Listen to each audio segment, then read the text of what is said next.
चलिए आज हम पढ़ाने वाले हैं कक्षा 10 का मैथ त्रिकोणमिति के कुछ अनुप्रयोग। ठीक है, ये लेसन 9 दिया गया है। अब चलिए ध्यान से इसको हम पढ़ाते हैं और आप ध्यान से देखिए। ठीक, तो अब त्रिकोणमिति के अनुप्रयोग कौन कौन होते हैं ना। त्रिकोणमिति में जो इसका अनुप्रयोग किया गया है, प्रयोग किया जाएगा, कौन कौन है, इसको हम चलिए बताते हैं। तो ध्यान से देखिए, पहला आपका जो दिया गया है कुछ अनुप्रयोग, तो त्रिकोणमिति में ये जो अनुप्रयोग है इसमें ओनली 3 प्रयोग दिए हैं। ठीक है, कितने प्रयोग? 3। तो पहला क्या है, साइन थीटा, ठीक, और कॉस थीटा, और नेक्स्ट क्या है, टेन थीटा। त्रिकोणमिति के जो अनुप्रयोग हैं इस चैप्टर में ओनली सिर्फ आपका 3 प्रयोग होगा, एक साइन कॉस टेन। ठीक है, ये समझ गए। सिर्फ कितना प्रयोग होगा? ओनली 3, साइन और कॉस और टेन का। ठीक है, तो चलिए ये तो हो गया, आप जान गए। अब इसमें एक पॉइंट और जानिए जो आपका आएगा, पहला नंबर उन्नयन कोण। कौन सा कोण? उन्नयन।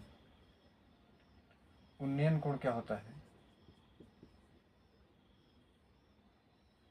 उन्नयन कोण, ठीक है, कौन सा कोण? उन्नयन कोण। तो अब देखिए उन्नयन कोण क्या होगा, और दूसरा क्या होता है, अवनमन।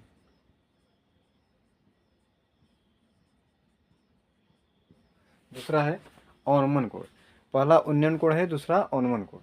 तो चलिए, अब उन्नयन कोण क्या होता है, नाम से दिख रहा है उन्नयन।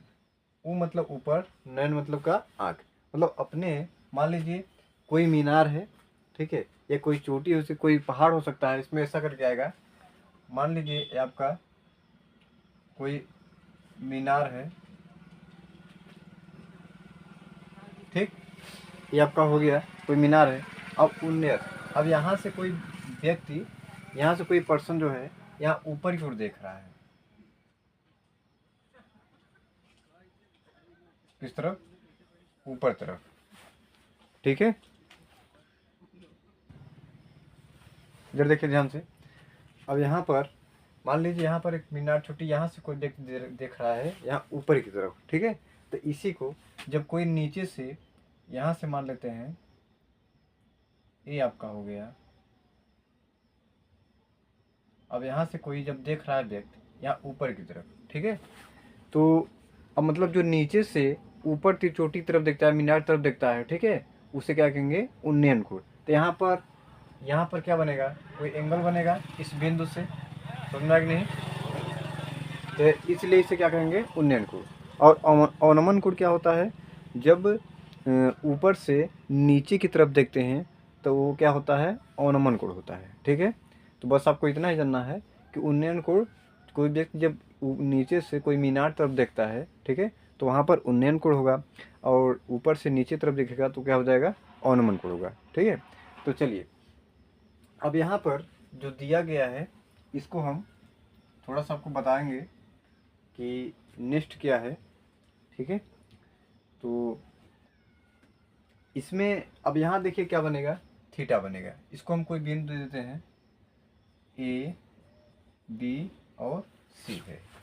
ठीक है, तो यहाँ पर जो मान दिया, अब होता क्या है, यहाँ पर देखिए LAL बटे के ए, जो आपका मान दिया जाएगा उसी को लेकर सॉल्व करेंगे। तो साइन थीटा बराबर, अब देखिए साइन थीटा, इसको यहाँ पर मान लेंगे, इसको क्या मानेंगे, ऊंचाई मान लेंगे। ठीक है, यहाँ से मीनार की क्या है, ऊंचाई है। ठीक है, तो अब ये जो चैप्टर है आपका त्रिकोणमिति के कुछ जो अनुप्रयोग हैं, ये पहले जो है ऊंचाई और दूरी के नाम से था।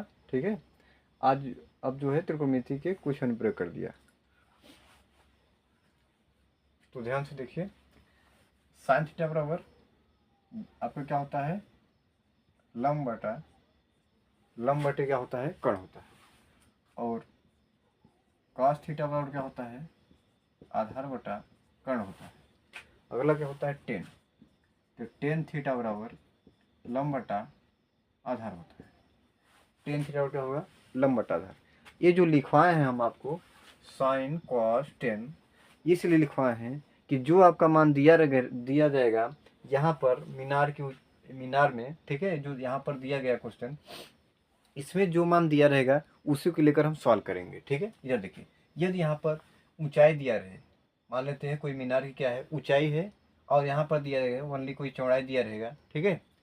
तो अब यहाँ पर ये क्या हो जाएगा, इसको लंब कहेंगे, इसको कर्ण कहेंगे, इसको क्या कहेंगे लंब, और इसको क्या कहेंगे कर्ण। ये क्या होता है, आधार होता है। ठीक है, तो यदि ए और दिया रहे, ये मान दिया रहे और इसका मान दिया रहे, मतलब लंब और आधार का मान दिया रहेगा, तो हम किसको लेकर चलेंगे। अब देखिए, लंब और आधार क्या है, टेन है, क्या है, टेन है। तो हम क्या करेंगे, टेन थीटा को लेकर मान ज्ञात करेंगे।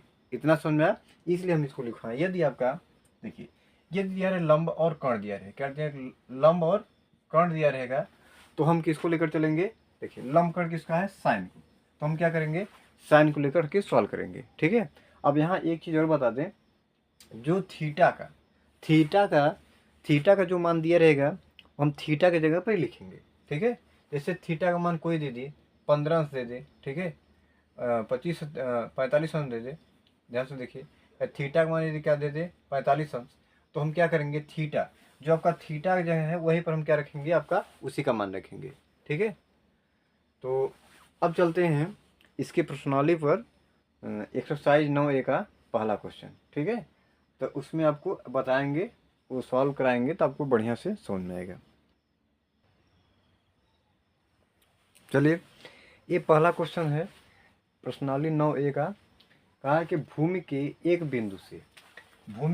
बिंदु से जो मीनार के पाद बिंदु से 30 मीटर की दूरी पर है, मीनार के शिखर का उन्नयन कोण 30 अंश है, मीनार की ऊंचाई ज्ञात कीजिए। यहाँ पर आपको पूछा है कि मीनार की ऊंचाई और उन्नयन कोण का मान दिया है 30 अंश। ठीक है, तो चलिए पहले यहाँ पर आपको हम डायग्राम बनाकर दिखाएं कि क्या है। तो देखिए, भूमि के एक बिंदु से जो मीनार के पाद बिंदु से 30 मीटर की ऊंचाई पे, पहले हम क्या करेंगे, मीनार बनाएंगे। ठीक है, ये मान लेते हैं आपका मीनार हो गया। ठीक, और इसके मीनार के पाद बिंदु से 30 मीटर की दूरी पर मीनार के शिखर का उन्नयन कोण 30 अंश है।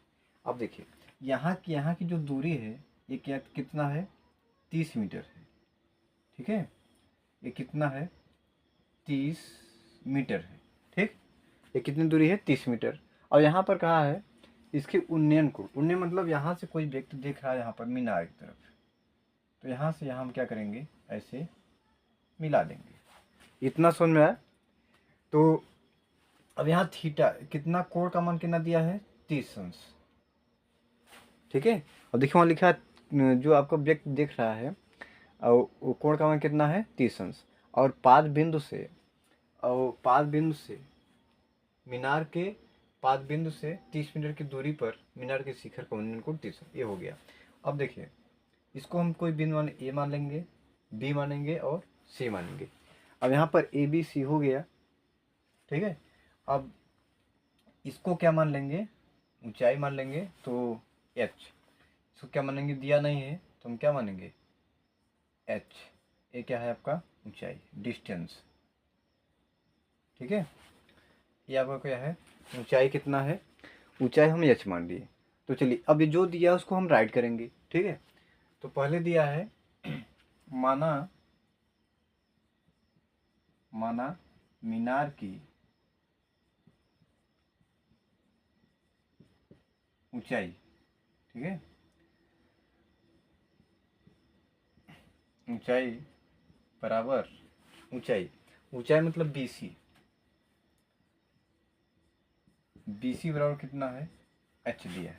ठीक है, BC यहाँ देख लीजिए, B और C कितना है, H है। और क्या दिया है, AB का मान कितना है, 30 मीटर। AB बराबर दिया है 30 मीटर। अब यहाँ पर थीटा का मान दिया है 30 अंश। अब लिख लीजिए, थीटा बराबर दिया है 30 अंश। इतना समझ में आया, थीटा का मान दिया है 30 अंश। तो चलिए, अब देखिए जो मान, अब मान क्या दिया, जो हम इसके पहले बताए थे कि जो मान दिया रहेगा उसी को लेकर सवाल करेंगे, ठीक है। तो उसी लेकर सवाल करेंगे। देखिए ध्यान से, यहाँ पर दिया है ऊंचाई, ये क्या है, इसको क्या बोलेंगे, लंब, ठीक है। इसको क्या बोलेंगे, इसको क्या बोलेंगे, लंब। लंब मतलब ऊंचाई, ठीक है। अब यहाँ देखिए, इसको क्या बोलते हैं, आधार। इसको क्या बोलते हैं, आधार। अब देखिए यहाँ पर लंब और आधार को लंब और आधार जो दिया गया उसी को लेकर हम चलेंगे, उसके संबंध को, ठीक है। तो लंब और आधार किसका होता है, टेन का होता है। इसका होता है टेन। टेन थीटा बराबर क्या होता है, लंब बटा आधार होता है। क्या होता है, लंब बटा आधार होता है। तो इसका मतलब जो मान दिया गया उसको रख दीजिए। अब दिया क्या है, लंब, लंब मतलब क्या दिया, बीसी। बीसी बटे, बीसी बटे क्या दिया है, आधार, आधार मतलब ए बी। इतना समझ में आया। इसका मतलब टेन थीटा बराबर क्या दिया है, बीसी बटा ए बी। यहाँ लिख दीजिए टेन थीटा बराबर बीसी बटा ए बी, ठीक है। टेन थीटा बराबर क्या है, बीसी बटा ए बी। तो चलिए, अब बीसी का मान देखिए, ध्यान समझिएगा। बीसी का मान दिया है क्या, उसको रखिए।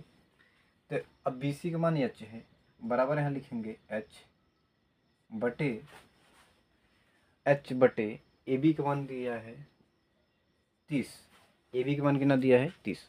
लेकिन हम क्या बोले थे, अब यहाँ पे जो टेन थीटा है, ये जो टेन थीटा है, थीटा का मान कितना दिया है, थीटा का मान 30 अंश। बात को समझिए, यहाँ पर थीटा का मान कितना दिया है, 30 अंश। यहाँ रखेंगे, ध्यान से देखिएगा, टेन टेन थीटा बराबर एच बटा है 30 अंश।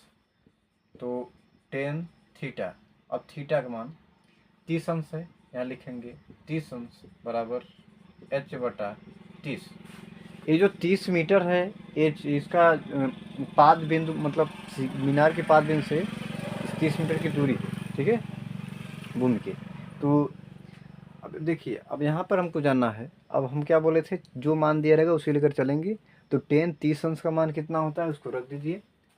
तो टेन 30 अंश, टेन 30 अंश का मान होता है 1/3 और बराबर क्या दिया है, एच बटा 30 दिया है, ठीक है। एच बटा कितना दिया है, 30। तो हम क्या करेंगे, एच का वैल्यू ज्ञात करना है, क्योंकि ऊंचाई, क्वेश्चन में देखिए ऊंचाई पूछा है, ठीक है। ऊंचाई ज्ञात कीजिए ना, तो ऊंचाई ज्ञात करेंगे। तो देखिए अब क्या करेंगे, इसको हम यहाँ लिखेंगे, एच निकालना है, इसका गुणा इसमें करेंगे 30 से कम, इसका मल्टीप्लाई इसमें 30 हो जाएगा बराबर इसका मल्टीप्लाई इसमें। तो क्या निकलेगा, करनी में 3, करनी में 3 एच, करनी में 3 एच। अब देखिए करनी 3 में क्या मल्टीप्लाई में डिवाइड हो जाएगा, तो 30 बटा करनी में 3 और बराबर एच, ठीक है। हमको अभी देखिए, जब भी आपको एक चीज़ बता दें, जब करनी में 3 जब हर में रहता है, क्या होता है, करनी में 3 जो हर में होता है उसका तुरंत परिमेयकरण कर देते हैं, परिमेयकरण, ठीक है। तो चलिए कैसे करेंगे, अब परिमेयकरण मतलब दोनों में गुणा कर देंगे, ठीक है। तो नीचे ऊपर 30 बटा करनी में 3 गुणे करनी में 3 बटा करनी में 3 बराबर एच, ठीक है। करनी में 3 हम क्या बोले हैं, जब करनी में 3 नीचे रहेगा हर में तो उसका तुरंत परिमेयकरण करेंगे। परिमेयकरण का मतलब हर और अंश में दोनों में जो संख्या नीचे दी गई रहेगी तो उसी क्या करेंगे, गुणा कर देंगे। तो इसका देखिए आंसर आएगा, इसमें गुणा करेंगे तो आपका मान यहाँ निकलेगा 30 करनी में 3 बटे, अब करनी में 3 करनी 3 करेंगे तो बाहर आपका 1 3 निकलेगा, ठीक है। किसका मान है, एच का। तो 3 दहा में 30, तो 10 करनी में 3, ये आपका आंसर आ जाएगा, ठीक है। ये दिया है मीटर में, तो ये आपका 10 करनी में 3 आपका आंसर हो गया। ये मीटर में दिया था, हो गया मीटर में।